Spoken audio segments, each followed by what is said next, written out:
Financial education? Financial education एक journey है to reach financial freedom.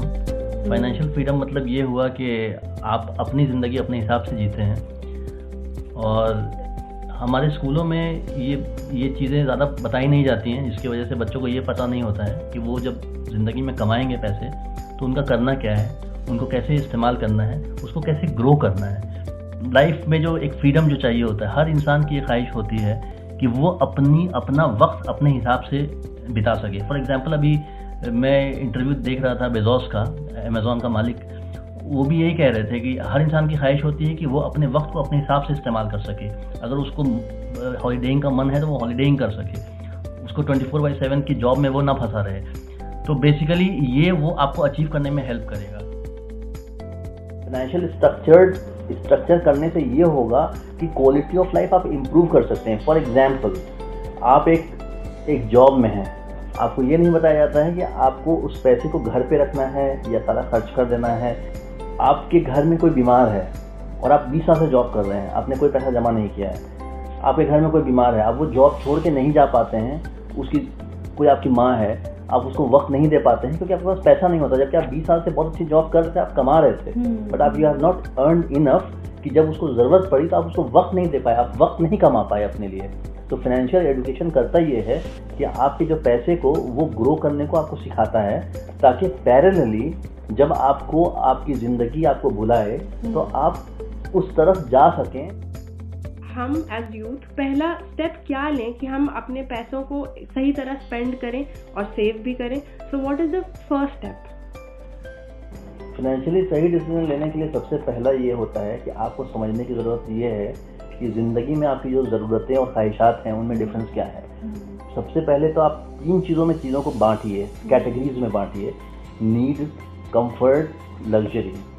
आप जब ज़िंदगी अपनी स्टार्ट कर रहे हैं तो कुछ चीज़ें आपके लिए लग्जरी होंगी। जैसे एग्जांपल के लिए कोई एक कार आपके लिए एक लग्जरी होगी, आपका कार के बिना भी आपका काम चल सकता है, आपका स्कूटर से भी काम चल सकता है। तो कोशिश कीजिए कि सारी ज़रूरतें जो हैं, जो नीड्स हैं, उनको आप ज़रूर पूरा कीजिए। फॉर एग्जांपल हो सकता है कि आपको कोई कोर्स करना हो जिसमें पैसे खर्च करना पड़े आपकी अपस्किल करने के लिए, तो वो आपकी नीड है। ये ध्यान दीजिए कि कंफर्ट और लग्जरी को आप बहुत साइड कर दीजिए शुरुआती दिनों में।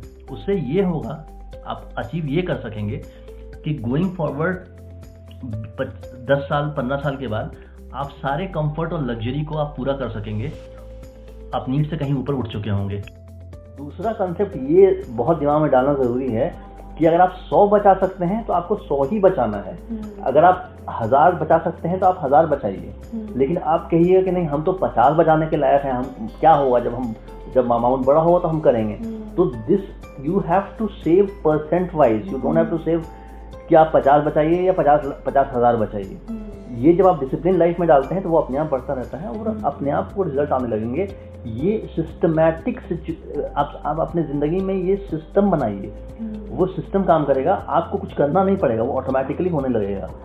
If you do all the time things consciously तो आप नहीं कर पाएंगे, फिर इनडिसिप्लिन हो जाते हैं, आपको लालच आता है।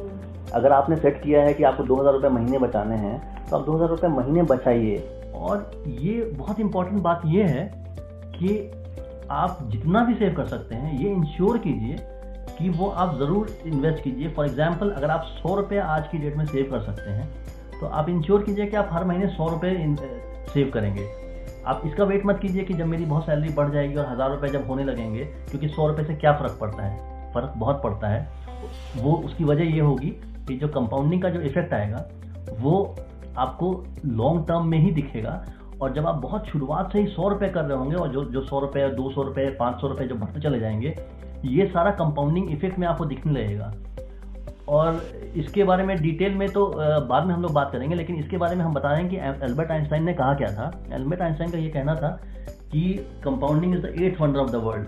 आपका पैसा जो मल्टीप्लाई होना शुरू हो जाएगा कुछ सालों में, जस्ट बिकॉज वो 100 रुपये आपने उस टाइम में डाले थे, आपको यकीन नहीं होगा जिस तरह के वो मल्टीप्लिकेशन दिखाएगा। नेक्स्ट स्टेप क्या है? सबसे आसान तरीका ये है कि अगर आप स्टार्टिंग कर रहे हैं लाइफ की, तो सबसे पहले तो आप अपनी हेल्थ पे खर्च कीजिए, मेडिकल इंश्योरेंस पे आप खर्च कीजिए। क्योंकि अगर आपने पैसा बचा लिया बहुत सारा और आपका मेडिकल इंश्योरेंस नहीं है, आपने जॉब चेंज की, ऑफिस का मेडिकल इंश्योरेंस नहीं है, वो सारा पैसा ऐसे भी ज़ाया हो जाएगा। अगर आप एकदम स्टार्टिंग हैं तो ठीक है, मेडिकल इंश्योरेंस को आप 1-2 साल आप कर सकते हैं क्योंकि आप बहुत यंग हैं और बहुत ही, तो आप उसको डिले कर दीजिए by the time you get married. Once you get married then you can take it. लेकिन कोशिश करनी चाहिए कि जल्द से जल्द ले लें, क्योंकि आप जितना जल्द लेते हैं आपको उतना कम पैसा में वो पॉलिसीज मिल जाती हैं। उसके बाद फिर मार्केट में चले जाएंगे। मार्केट में आप शेयर मार्केट में डायरेक्टली इक्विटी एक चीज़ होती है और एक म्यूचुअल फंड होता है, SIP सब जानते हैं। Best is if you don't know anything, start, आप इन्वेस्ट करना शुरू कीजिए, मंथली SIP स्टार्ट कर लीजिए। आपको कुछ नहीं समझ में आता है तो आप किसी भी बैंक में जाइए या कहीं भी जाइए, उसको बोलिए हमको SIP स्टार्ट करना है, लार्ज कैप की कोई भी एक फंड ले लीजिए, आप वहाँ से स्टार्ट कर दीजिए। जितना मिनिमम पॉसिबल है आप उसको एक बार किक स्टार्ट कीजिए। अच्छा, उसके बाद फिर और फर्दर हम डिटेल में बताएंगे कि उसको कैसे कैसे आगे बढ़ाना है। बट फर्स्ट स्टेप आपको लेना ही पड़ेगा डेस्टिनेशन पहुंचने के लिए।